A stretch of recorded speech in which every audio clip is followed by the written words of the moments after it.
Hello, and welcome to this special edition enhanced podcast about the trial of ex-Peruvian President Alberto Fujimori.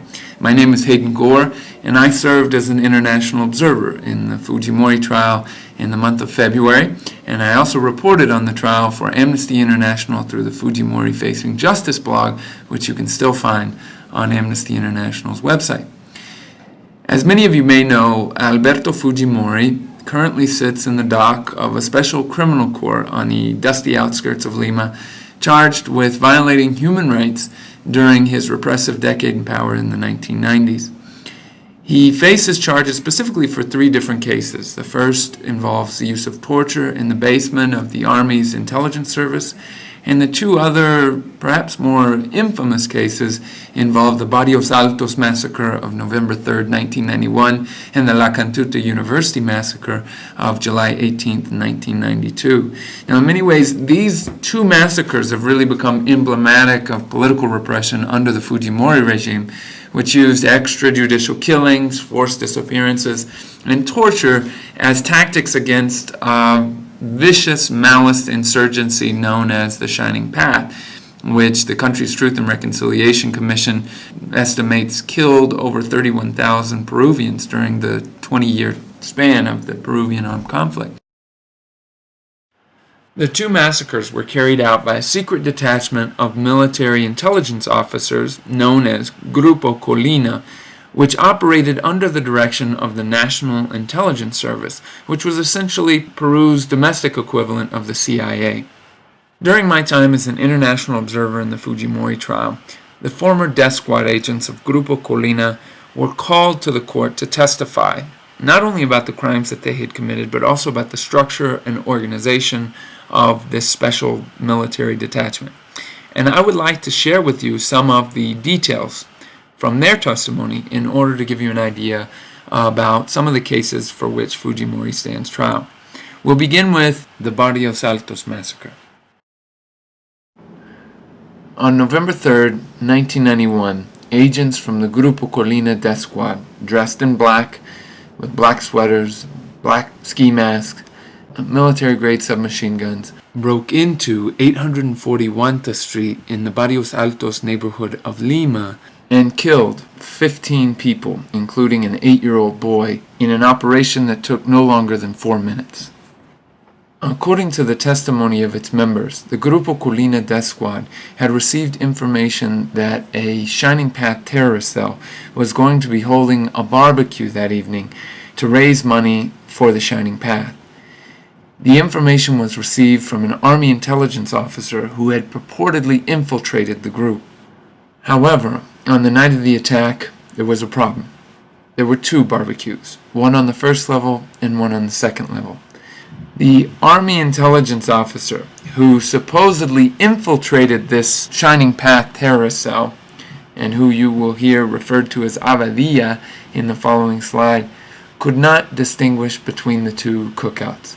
In essence, he could not tell the death squad members which one belonged to Shining Path and which one was simply a neighborhood barbecue.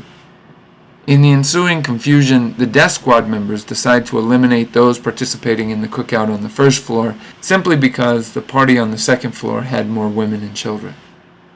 In the aftermath of the massacre, police investigators found nearly 150 bullets and bullet casings used to kill the 15 people in the patio of the apartment building. In what follows, you will hear a description of the massacre from the testimony of the perpetrators that committed the crime.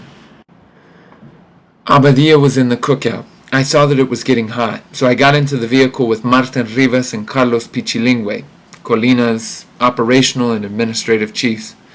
The other agents continued waiting in two Cherokee trucks. Abadia went back into the cookout and then returned. Martin Rivas was waiting. He received a call on his cell phone, and then he says, "Green light," and we went in. We entered the building, and at the door was this little boy who asked us who we were. We told him we were the orchestra. The kid then went in behind us. Pedro Supo Sanchez. The order was given to go in, and we all got out of the trucks.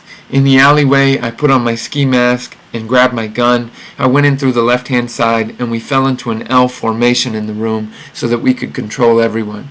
In that moment, one of us turned up the radio, and suddenly I heard a shot, and Major Martin Rivas says, "Fire!" and everyone started to shoot. We all shot. We were there 4 or 5 minutes. We left and we returned to Latisa Beach. We didn't know that we were going to eliminate people. I felt kind of disillusioned, but I had to comply with orders. In the army, orders are complied with. I complied with the orders. Fernando Leca Esquin. So all the agents had already left, but Wilmer Yarlenki, the subgroup leader, was taking a long time, and I entered to see what was happening. I found him shooting the victims over again, and at that moment he killed the little boy when he tried to protect his father. Upon arriving back at Latisa Beach, I had strong words with Yarlenki. I asked him why he killed the boy. The response that he gave me was that the kid would grow up and would want to take revenge. Who gave the order to kill? If the order had not been followed, heads would have rolled for Martin Rivas' mistake at Barrios Altos. But since they didn't do anything, it had to have been approved by Rivero Lasso, Director of Military Intelligence, General Hermosa Rios, General Commander of the Army, and him, the accused, Alberto Fujimori. Julio Chucky Aguirre. I found out that they had killed people when we got back to Latisa Beach. The youngest members were horrified. Hayden Terrazas, one of Colina's female members, was crying. The older members were toasting each other with their beers and told us we would get accustomed to it. I told Pedro Supo that that wasn't our job. Martin found out about it, and he kicked me out of the detachment. Isaac Paquiauri. That night, Martin Rivas threatened the younger agents who might try to leave the detachment. He told them, "No one leaves here alive." Pedro Supo.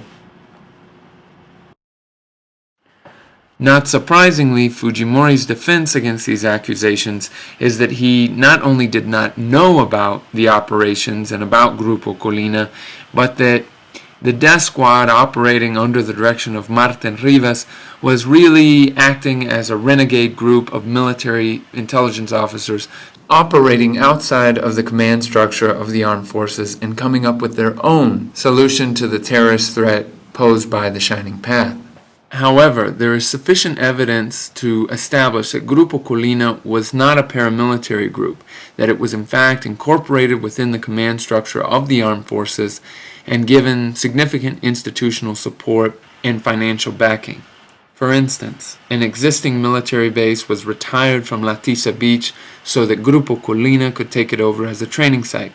The death squad was also given 2 4x4 vehicles registered under the name of the Ministry of Defense and provided war material in the form of explosives and submachine guns.